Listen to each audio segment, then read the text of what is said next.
what is this? Come on. He said, that's you, man. Do you have that moment? Do you have that spark? I just came home from a pleasure trip. I took my wife to the airport. Excuse me. Can I quit this podcast?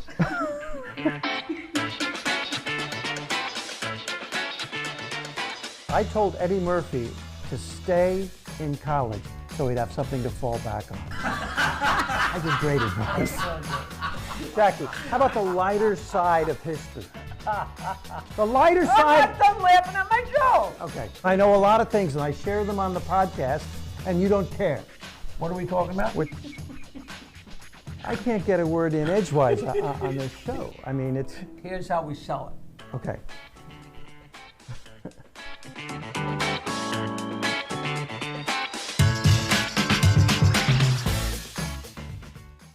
I tell people because the Crescent Beach Club is a glorious restaurant on the water in Bayville, and before it was the Crescent Beach Club, it was an old wooden clam diggers bar and they used to have these big shacks out in the park, not the parking lot, but in the front yard that just had roofs but no sides, where they had clam bakes and lobster bakes and everything like that. And I put on a show there in '79, and I mean, Carol Leifer and Paul Reiser and Jerry Seinfeld and Rick Overton, everybody worked that stupid show. And I had a big hand-painted banner, you know, I'll never forget, because I called it the Long Smiland All-Star Comedy Review, and Ron Richards said, if you're going to go that much trouble, you might as well spell comedy with a K.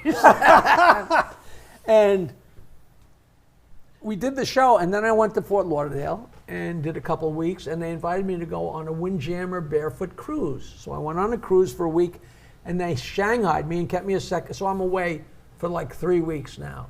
And I come home, and Red McCready, my friend, picks me up at the airport. And I got off the plane, and I said, all right, what's the worst news? He says, we lost the gig at Reinhardt's. I said, we pack the place every week. They're making a fortune. It's the greatest show. Why did they cancel it? He said, Reinhardt's was a huge bar, and there was a fake wall that to divide because the room was so huge. It was a fake wall with a door in it. And I guess I was on stage about to start the show, and the door opened. They were having a council meeting, and the Bayville Board of Governors, what it is, I guess, came out of the door, and Red said that while you're getting ready to start the show, you're on stage just starting the show, and the council came through the door, and you told the mayor that he had a bald forehead from doing U-turns under the sheets.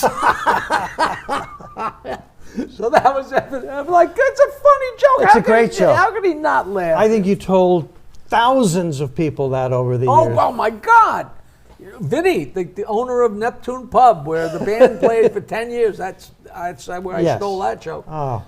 But, you know, the gigs were so much fun, but in the beginning, it really was the Wild West in the beginning. It was. One time I had to turn off, I think they were in triple overtime, and I didn't know anything from hockey in those days, and I was with Carol Leifer and a couple other city people. For all I know, you were there, and the owner basically said, if you don't start the show, you're not getting paid.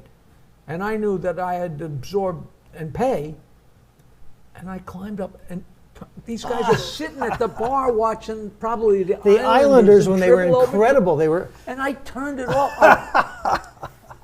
I remember Carol Leifer was like, you know, you earn your money, you know. I was on stage at Rascals Comedy Club in New Jersey when Mookie Wilson let the ball go through his legs in the 1986 World Series. And I heard the cheering upstairs, and I felt so alone. There were just a few people, but the show must go on. Absolutely, absolutely. That's crazy. I mean, it was the Wild West. That's the best way to put it. I've seen, and you've seen, outrageous things. Comics talk about the outrageous things because most nights are great. You know? Yeah, you never, you know, did you hear that Bale's killed in Boston? Oh. No. Did you hear that Minervini killed in Florida? No. Did you hear that Rob Bartlett died in Kansas City? Yeah. Tell me about it. Tell me about it. That's right. You know. Or the power goes out, or there's a fight, or something like that. You know the famous line where your parents' first cousins, which is now only a hack comedian would do it. I was there when somebody said it for the first time. The comic strip Jack Grayman on very late. Crowd is burned out. I'm in the back. He's bombing with a capital B, an awkward silence, and one member of the audience goes, "Were your parents first cousins?" And the comics died laugh. We fell over in the back, and we started doing that as a heckle line, and the rest is history. That's saw so it. fun. That's I so saw fun. One of my best heckle lines, I got the same way. I was on stage, and when somebody heckles you, you try and shut them up, but you can't respond every time they say something, especially when it's one of these kind of rowdy crowds. You pick your spots. So he heckles you, and you shut them up, and you wait a while. They heckle, hold on, and then you. So this some guy, it was Shirley's in Louisville, Kentucky, and this guy called out, and then a little while later he called out, and after about the third time he called out, I'll never forget, there was an aisle, and this huge woman, she was the size of a house, was sitting there, and she turned to the guy and said, "If we wanted to hear you, we'd have went to your house." That's so funny. And I use that forever because it's so innocent. Now, Stump the Joke Man is a phenomenon because you have an encyclopedic knowledge of jokes, and it really is impossible to stump you. But I was at a show when you were stumped, and I just think it's so funny. A guy said to you, "Hey, Jackie," he's trying to stump you. "What goes up and down without warning?" And you didn't have an answer, which was amazing. And then the guy goes, "Your weight." I remember that like it was Club Benet. It was Club Benet, and the guy, 700 people, and the guy was in the corner. And the place went nuts because they were all Stern fans, and they'd watch me on Nutrisystem and off Nutrisystem. Because you were thinking he had a real joke, but he actually had written that for that. It was so great. Oh, they exploded. I have so many stories. There's one guy at a place in Lake Hopatcong, those Palazzo's gigs, that really was the Wild West, in the barrooms. And I was on stage playing Stump the Joke Man, and some guy way in the back goes, "Jackie, where's your license plate?" And I said, "I don't know." And he went like this, and he took off, and I was like, and people told me like a couple weeks later, they went into that bar. You know how the bartender has crap behind it? My license plate was just up there, Said Joke Man. Joke Man. It's so much fun. So much fun. Oh, so you drove home without a license plate? So, yeah. I don't know if it was from the front or the back, but it just That's... the stories, I had one girl, and it was on the Rascals Comedy Hour. It was literally on television. And the girl came up and stumped me with a Jewish joke. And it was such an easy joke. It was the kind of joke where I would know every joke like that in the world. And I just drew a blank. And she told me the answer, and I was like, I can't believe I didn't get that. And she said, "Neither can I, because I stumped you with the same joke right here 2 years ago." Just for some reason, it was just a mental block. The first time I saw Otto and George was at the Rainy Night House in Queens, which was this long and this wide. So the stage was here. So there was room for like one row of tables here with the room for the waitress here. And Otto and George were there. And we were so in the beginning of everything. Yeah. And me and Bartlett were sitting, if this is Otto and George, and here's the aisle, and here's me and Bartlett. And we don't know what to expect.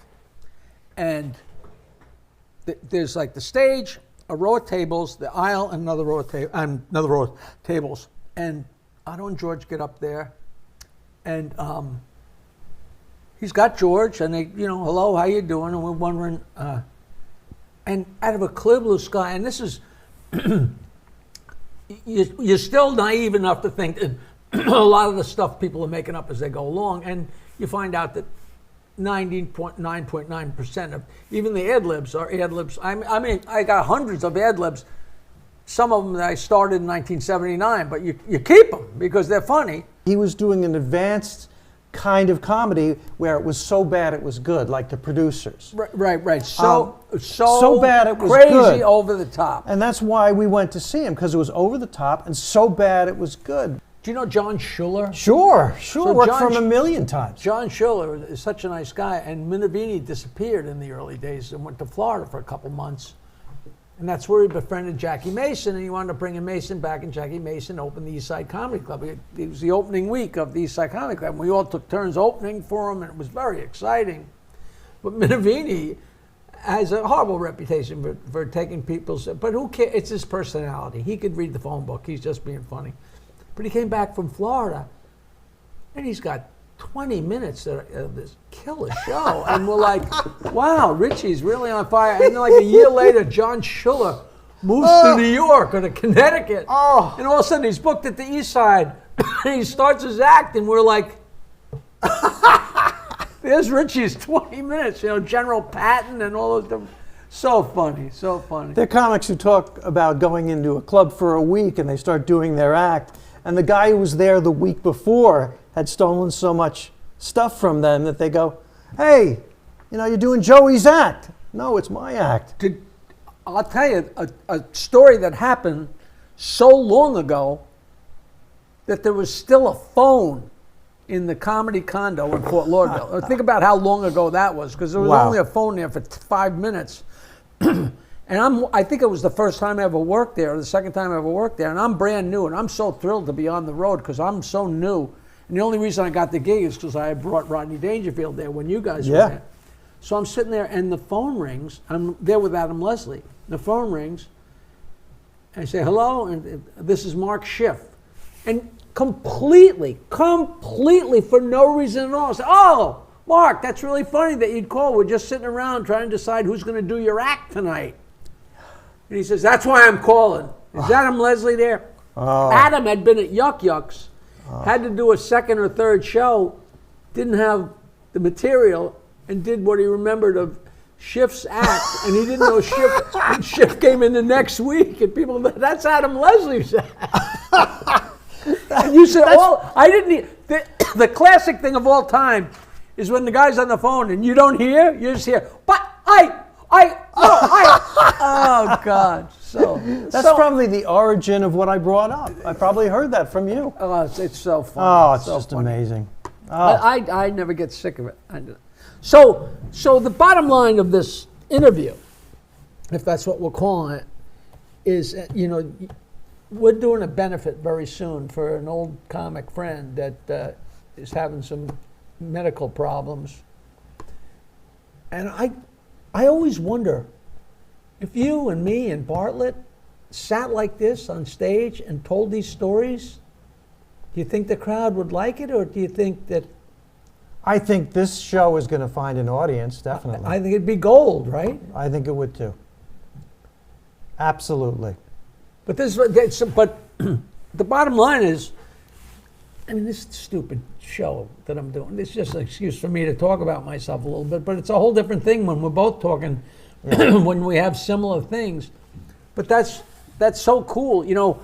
I was in plays when I was a kid, but I was just petrified, and I didn't do anything. Like, I'm one of those kids in first grade, I was a candy cane. It's like the equivalent of in football, you do this, and on Martley, you go long. It's like they don't have anything for you to do. I was in Carousel in high school, and on the program it said Peter Bales, ... 11th sailor. That was an incredible, I had such a big role. That's so, in high school, this is a great high school play story. They did a serious play. And what is the point? It should be fun and goofy, and this is not the chorus, a musical like I was in Fiorello, but I had a small part, and different musicals, but this was the senior play, and they chose a senior play called Letters to Lucerne. And the premise was, it's all the girls in a girls' school from all different countries, and the war escalates. And there's a German girl, there's a Jewish girl, there's an Italian girl, and all of a sudden the war escalates. And I was one of the girls, I was the German girl's brother, and I think my girlfriend was Jewish, whatever. But at intermission, everybody went out to get a smoke, and I got killed. Okay, but the opening, I had to walk in, and all the girls are there, and I leaned over, and I had to kiss a girl on the lips. And when you do the show, they do the show Friday and Saturday, but Friday afternoon you do it for the school body. And all my buddies were in the front row, and I leaned over to kiss this girl, and my buddy, in a stage whisper, goes, "Kiss her on the..." Oh my God. All right. And it was priceless. But meanwhile, the main thing and is... the amazing thing was you did it. So the premise is that the war escalates so much, and I get shot down and get killed, and they're in this 1940s school, and there's a huge old-time radio. And during intermission, the radio comes out, and the girls in the play are like 8 or 10 buddies. They're high school seniors. They're all really good pals. So the play was good. They were very realistic. And I'll never know if he did it on purpose. When they started auditioning people for the role of Hans, only one guy went out for the role, John Kramer, who was like a 210-pound Jewish kid. And like, he wasn't Hans. And they came to me and said, "Jackie, you got to be in the play because it can't be." So John Kramer became the stage manager. So I don't know whether he did this on purpose, but here's all these girls. Oh, it's so bad. Hans got killed, and the point is, the letters came from the families, and they stopped letting the letters through to the girls because they didn't want to know what was going on. So we're not even blah, blah, blah, blah. And one of the girls had to turn. She said, "Look, they've even taken out the radio." And he didn't take out the radio. Oh. So when she said, "Look, they've even taken the radio," and there it is. The girls, nobody had the show business sense to say, "Wait, it's a mistake, take out the radio, now they went through the entire heartbreaking scene giggling. And you're like in class when you don't want to giggle. Yeah. The drama coach was going to commit suicide. There was a big deal. Not commit suicide, but they weren't going to do the play the next night because she was so upset. It was the biggest scandal. And we never found out if John Kramer left it there on purpose, but it's very funny. I have to tell you this story. We're just talking. John Barrymore was an incredible classic actor, but his downfall was he had a serious drinking problem. But late in his career, they found a role for him in a Shakespeare play as one of the counselors. And the little messenger boy comes in and he says to the counselors, "My lord lies dead on the battlefield." He messed up his line, because if the Lord is dead on the battlefield in the first act, you can't finish this play. The whole thing is messed up. And John Barrymore was brilliant enough to improvise in Shakespearean language, "Knave, dost thou not mean my lord lies grievously wounded on the battlefield?" And the kid picks up and goes, yes, he's grievously wounded on the battlefield, and I will bring my message back to him. And he runs off, and John Barrymore goes, "That's good, because thou hast fucked up enough for one night."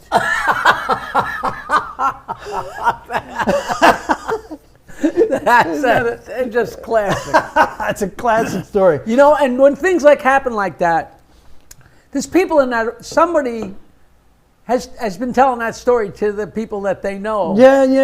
The Marx Brothers did a thing where they all, when it was your birthday, they were doing some stage play, and if it was your birthday, everybody chipped in, you got a bathrobe. And then they chipped in and you got a bathrobe. But all of a sudden you realize there's a lot of people and a lot of bathrobes, and a lot of money, so that somebody said, "All right, we're going to cut it off." And they must have cut it off just before Groucho's birthday. And they're in the middle of the play, and there was a trunk on stage. And in the middle of the play, the trunk opens up, and Groucho stood up and says, "Where's my goddamn bathrobe?" And of course the audience has no idea. But imagine being in that audience and telling that story for the rest of your life. Peter O'Toole was in a play in London, and they played a joke on an actor who made an entrance upstage center, marched right down to the front of the stage and gave a dramatic soliloquy.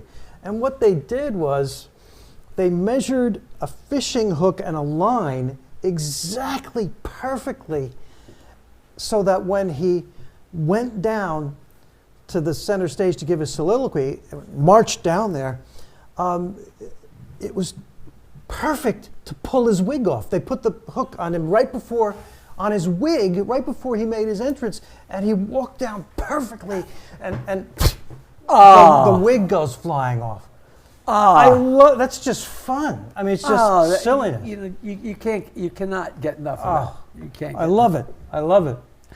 Me and Bates and Herbie, the off-hour rockers, wound up breaking up, and of course we had a couple of gigs left, like at Neptune's, and it was all my songs, and mostly me telling the jokes. You know, I used to yell at my partner because he wouldn't write songs, and so we did. So it was the classic thing, my classic show business story of where there's a 3-man band, and they said, Jackie, we're leaving to start our own band. And I'm like, wait a minute, you know, if there's 3 people in the band, if 2 people leave, that's throwing me out of the band. But the last night, I had a foot tambourine with a piece of wood across the bottom with a piece of rubber on top of it, and I was going to bring it today, and it was in my left foot, and that's, you know, I'd stomp it on the wild songs and just tap it on the other songs. They screwed it to the stage. Oh. It still has the holes where they screwed it. And the first time I went to lift my leg, it was like Christmas for them. You know, take that, you son of a bitch. And the last thing you said to the off-hour rockers as you were leaving was, come on! Come on! Hey, a new episode of Stand Up Memories every Wednesday. How exciting is that? Starring me, Peter Bales, and right here, Jackie the Joke Man Motley. Please follow us on social media. Search it out. What is it? MeSpace? MySpace? Your space? TikTok, Instagram, Facebook. Doodah, doodah.